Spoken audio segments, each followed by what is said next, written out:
Bonjour, aujourd'hui je vais vous faire une vidéo qui servira un peu d'introduction sur un cycle de vidéos qui auront un trait sur les mécanismes de l'endurance et surtout de l'entraînement de la capacité aérobie dans une optique de faire de l'ultra. C'est-à-dire des efforts qui vont à dépasser à minima 4 heures et qui vont aller s'étendre sur, je sais pas moi, 30 heures, plus même.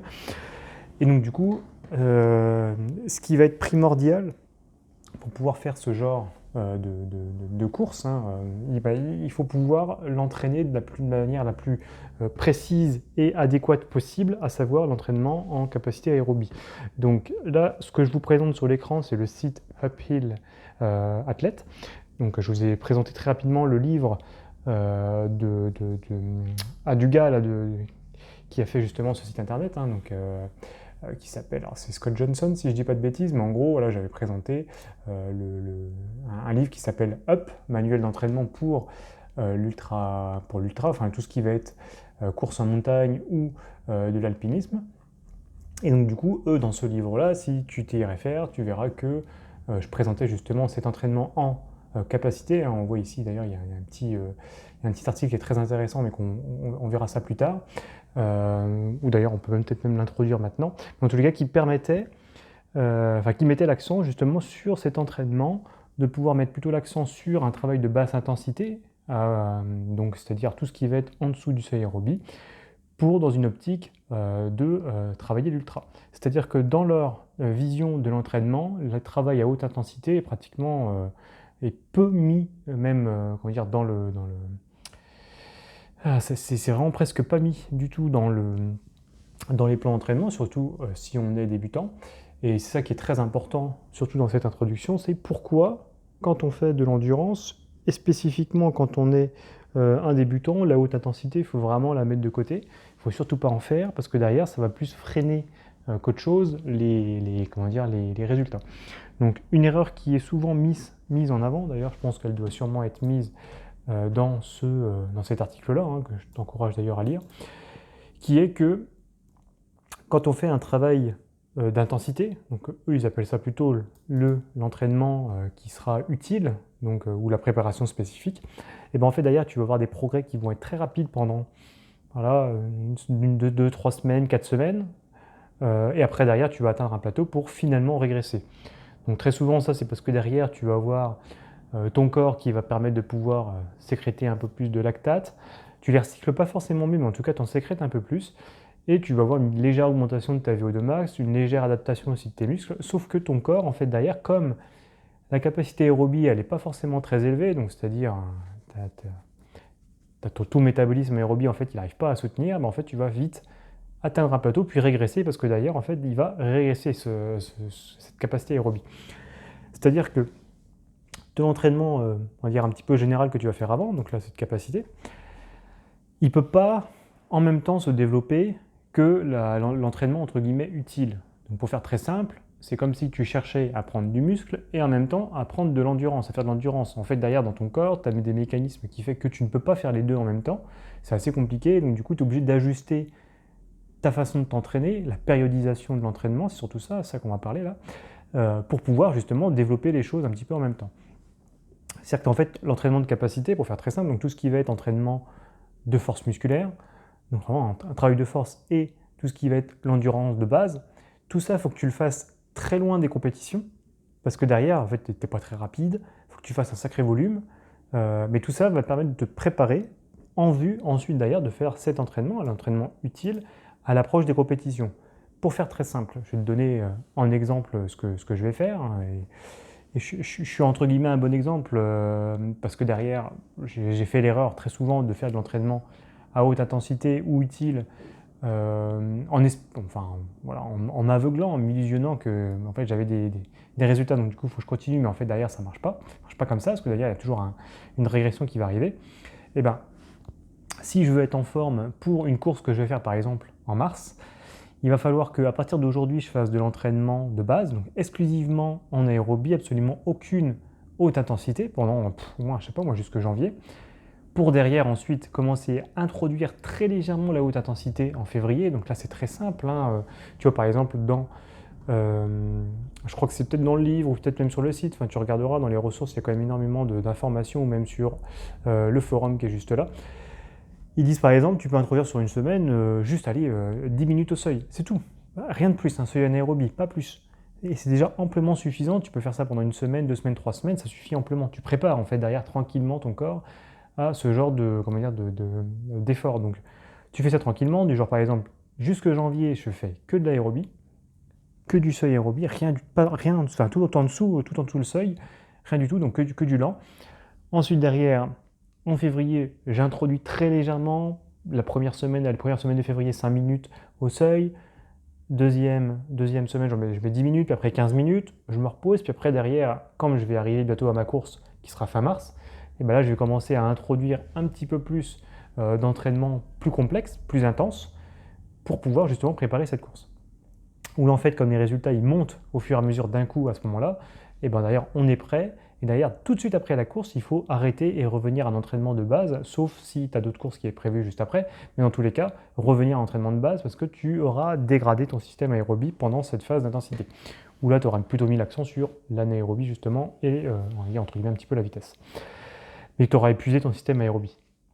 Donc il faut revenir en avant. Donc c'est ça en fait derrière la périodisation de ton entraînement, c'est que tu vas déjà faire cet entraînement de capacité aérobie qui peut durer assez longtemps, surtout si tu as un système aérobie qui est très très mauvais. Hein.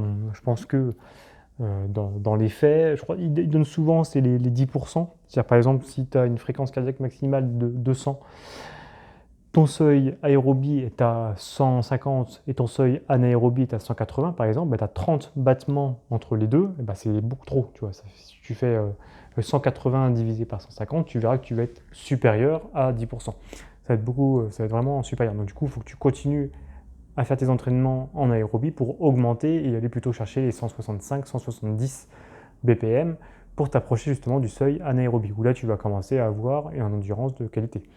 Et encore, ça ne veut pas forcément dire que tu vas être très rapide, mais en tout cas, tu récupères beaucoup plus vite de tes entraînements. C'est surtout ça. Hein. Quand tu récupères pas bien de tes entraînements, quand tu commences à faire un peu de la haute intensité, au bout de 3-4 semaines, tu as déjà un plateau, c'est que ton système aérobie ne fonctionne pas bien. Donc il faut que tu t'entraînes forcément par période.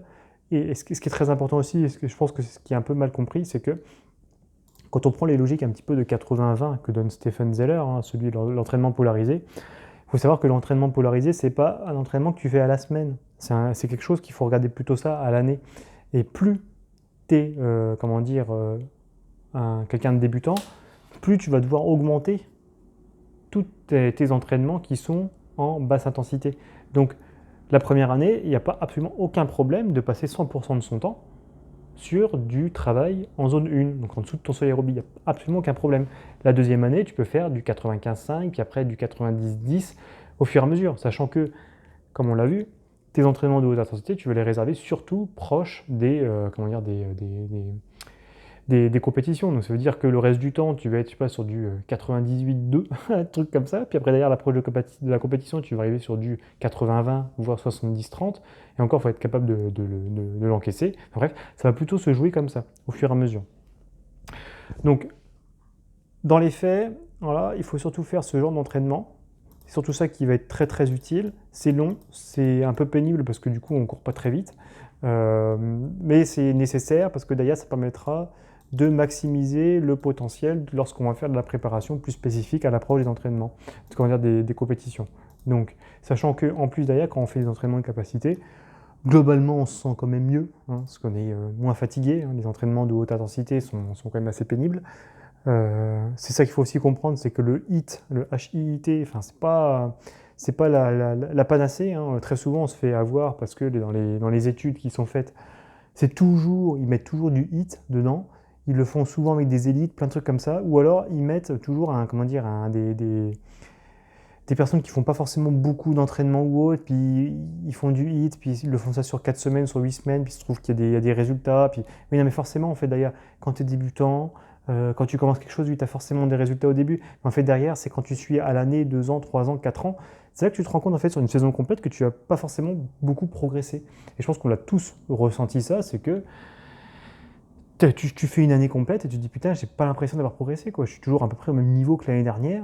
Je suis un peu deg, quoi. Alors qu'à chaque fois qu'on fait l'entraînement à haute intensité, on a quand même des progrès dès le début, puis après, d'ailleurs, on est vite vite fatigué, puis en fait on est vite malade, donc du coup on revient sur un autre truc, puis après, puis en fait on perd du temps en fait d'ailleurs à toujours faire ça. Alors que l'entraînement en capacité aérobie, plus on en fait, mieux c'est, et on va arriver quand même beaucoup plus frais dans toutes les saisons. Enfin bref, tout ça c'est du long terme, et c'est ça qui est assez compliqué à mettre en place ou autre. Enfin bref, j'ai beaucoup blablaté, c'était pas forcément bien construit pour le moment, c'est pas grave, hein, c'est juste une introduction. Ensuite, par moment, je vais faire des illustrations avec d'autres types comment dire, de vidéos qui vont être beaucoup plus précises à chaque fois, hein. Donc par exemple sur la périodisation, je vais reprendre le bouquin justement de Scott Johnson, et on va voir par exemple des planifications qui sont faites, pour donner un exemple que oui, il faut prendre du temps en fait derrière, hein. Je donne toujours l'exemple de Scott Johnson, ce qui justement il se met dans ce livre-là. Tu ne peux pas te considérer comme un bon sportif, c'est-à-dire avoir une capacité aérobie à peu près bonne, si tu n'as pas fait au moins minimum pendant 2 ans. Donc lui, il donne 400 heures d'entraînement, hein, 400 heures d'entraînement en aérobie pendant 2 ans. Et encore 400 heures d'entraînement, c'est-à-dire, enfin, je ne sais pas si vous voyez un petit peu ce que c'est, hein, c'est plus du 7 heures par semaine de sport pendant 2 ans, uniquement en capacité aérobie. Et là, c'est-à-dire pas de haute intensité. Et là, tu peux commencer à dire, là, je peux commencer à introduire du travail de haute intensité. Là, je vais commencer à être un peu meilleur. Enfin bref, ça laisse du temps en fait, en réalité, ça laisse du temps. Sauf que le problème, enfin, et là on soulèvera ces problèmes-là au fur et à mesure, c'est que ouais, c'est chiant quoi. En fait, derrière, c'est un peu ennuyant de faire toujours ça, hein. Moi, je suis plutôt de ceux, et ça je le disais dans un précédent podcast, que j'aime bien moi ressentir, faire du sport. Enfin bref, toujours ça. Et c'est vrai que quand tu fais de la haute intensité, tu te sens. Enfin, ça va vite, tu sens que tu as fait du sport, tu transpires, tu te sens pas bien, enfin bref, tu sens que tu as travaillé quoi. Alors que quand tu fais juste voilà, des petits entraînements comme ça en basse intensité, tu n'as pas l'impression d'avoir travaillé, ce qui est pénible. Et pourtant, c'est ça qui va maximiser les résultats. Enfin bref, je ferai une vidéo spéciale là-dessus sur comment pimenter un petit peu ces séances qui sont entre guillemets pas très intenses pour qu'elles aient toujours un entrain et pour qu'on puisse les faire et assimiler justement plus facilement le travail futur sur le travail utile qu'on fera après d'ailleurs à l'approche des compétitions. Enfin bref, voici l'introduction, puis on verra sur une prochaine vidéo, toujours sur la périodisation, parce que je trouve que c'est une bonne introduction aussi de montrer une périodisation, avant de rentrer plus dans le détail, pourquoi, enfin bref, quel type d'entraînement il faut faire. Voilà, je te remercie de m'avoir écouté, et je te dis à plus.